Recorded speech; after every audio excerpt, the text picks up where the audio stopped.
আসসালামু আলাইকুম। আজকে আপনাদেরকে জামার কাটিং ভিডিও দেখাবো। এর আগে আপনাদেরকে আমার জামাটা দেখাই নিচ্ছি। এটা হচ্ছে ওড়না, এটা হচ্ছে সালোয়ারের কাপড়, আর এটা হচ্ছে জামার কাপড়। জামাটা কিন্তু খুবই সুন্দর। আর এটা হচ্ছে জামার কাপড়, এটা হচ্ছে আরেকটা থ্রি পিস। আর এটা হচ্ছে সালোয়ারের কাপড়। সালোয়ারের কাপড়টা খুবই সফট, কাপড়গুলো খুবই সফট, খুবই ভালো। আর এটা হচ্ছে ওড়নার কাপড়টা। এই ওড়নাটা আমার অনেক ভালো লাগছে। ওড়নাটা অনেক সুন্দর। তো একটা ভিডিওর মধ্যে যদি সব কিছু দেখাই তো ভিডিওটা অনেক বড় হয়ে যাবে। তো আপনাদেরকে আমি প্রথমে এই জামাটা খুলে দেখাচ্ছি। এই জামার কাপড়টা আমার অনেক বেশি ভালো লাগছে। আমি একবার দেখছি, পরে আমার পছন্দ হয়েছে, পরে আমি নিয়ে নিয়েছি।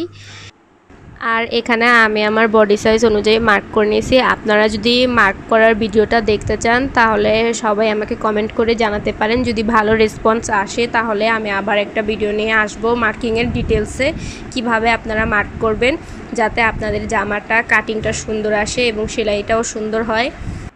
আজকের ভিডিওতে শুধু আপনাদেরকে দুইটা জামার কাপড় কেটে দেখাবো, কারণ এক ভিডিওতে যদি আমি এত কিছু দেখাই তাহলে অনেক বড় হয়ে যাবে। অন্য একটা ভিডিওতে আপনাদেরকে আমি সেলাইয়ের ভিডিও দেখাবো এবং কয়েকটা পার্টে এই ভিডিওগুলো আসবে। আরেকটা পার্টে আমি আপনাদেরকে সালোয়ারের কাটিং এবং সেলাইটা দেখাবো। তো এখন শুধু সাইডে যে কাটাটা বাকি আছে ওইটা কাটবো। আর যদি আপনারা একসাথে 2-3টা জামা বানানোর ইচ্ছা থাকে তাহলে মনে করেন প্রথমে একটা জামা কাটার পরে আরও দুইটা কিভাবে সহজভাবে কাটবেন এটাই আজকের ভিডিওতে আপনারা দেখতে পারবেন। এইখানে যে আপনারা দুইটা দাগ দেখতে পারতেছেন, একটা কিন্তু সেলাইয়ের জন্য আর একটা আমাদের বাড়তি অংশ। এইখানে আমাদের একটা জামার কাটিং হয়ে গিয়েছে, আর একটা জামা বাকি আছে। আর এই জামার গলার কাটিংটা আমি সেলাইয়ের সময় দেখাবো। যখন সেলাই ভিডিও আসবে তখন আপনারা এই জামার গলার কাটিংটা দেখতে পারবেন এবং সেলাই ভিডিও। আর এখানে যে ছোট কাটিংটা দিলাম এটা হচ্ছে সাইডের সেলাইয়ের জন্য। এটা হচ্ছে কোমর পর্যন্ত, যাতে সেলাইয়ের সময় পরে অসুবিধা না হয়। আর এটা হচ্ছে হাতার কাপড়, এটা হচ্ছে জামার উপরের অংশ, এটা হচ্ছে আরেকটা জামা।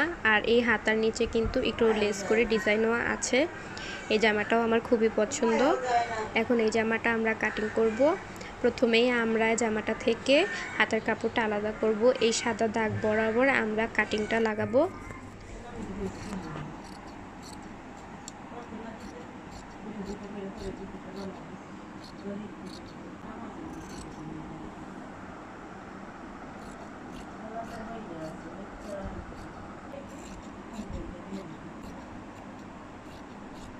জামা থেকে হাতার কাপড়টা আলাদা করা হয়ে গিয়েছে। এখন জামাটাকে সুন্দর করে টানটান করে দুই ভাঁজ করে নিতে হবে। আর এই দিকে হচ্ছে একটা সামনের অংশ আর একটা হচ্ছে জামার পিছনের অংশ, এইভাবে সুন্দর করে ভাঁজ করে নিতে হবে। আর এই জামাটাও আমার অনেক বেশি পছন্দ হয়েছে। আপনারা কমেন্ট করে জানাতে পারেন যে আপনাদের কোন থ্রি পিসটা বেশি ভালো লেগেছে। এই থ্রি পিসটা খুবই সফট। প্রথমে যে জামাটা আমরা কেটে রাখছিলাম ওই জামাটা এখন এই কাপড়টার উপর সুন্দর করে বসাইতে হবে।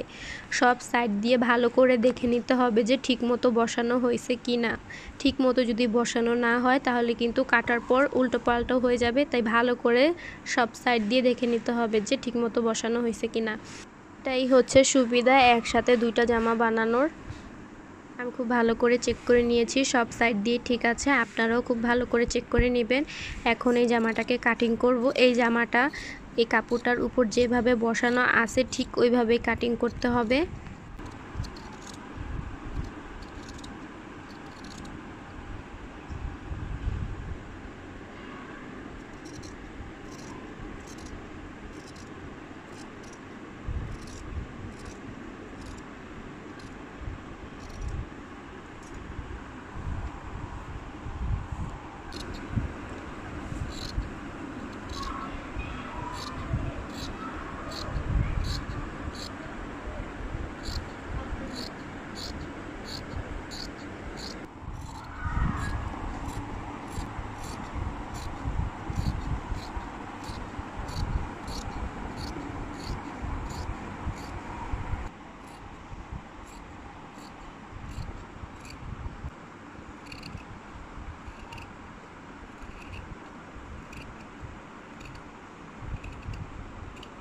দুইটা জামাই আমাদের কাটিং করা হয়ে গেছে। আর এই জামাগুলোর যে সাইডে কাপড় ছিল ওগুলো কিন্তু ফেলানো যাবে না, ওইগুলো রেখে দিতে হবে। ওইগুলো থেকে আমরা গলার কাপড় নিব বা অন্য কোনো যদি ডিজাইন করার হয় ওই কাপড় থেকেই নিব। তো এই কাপড়গুলো একেবারে জামা যখন রেডি হয়ে যাবে তখন যদি আপনাদের না লাগে ফেলে দিতে পারেন।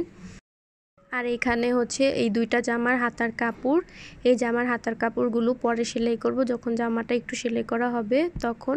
তো আশা করি আজকের ভিডিও আপনাদের ভালো লেগেছে, ভালো লাগলে অবশ্যই লাইক কমেন্ট শেয়ার করে দিবেন। আল্লাহ হাফেজ।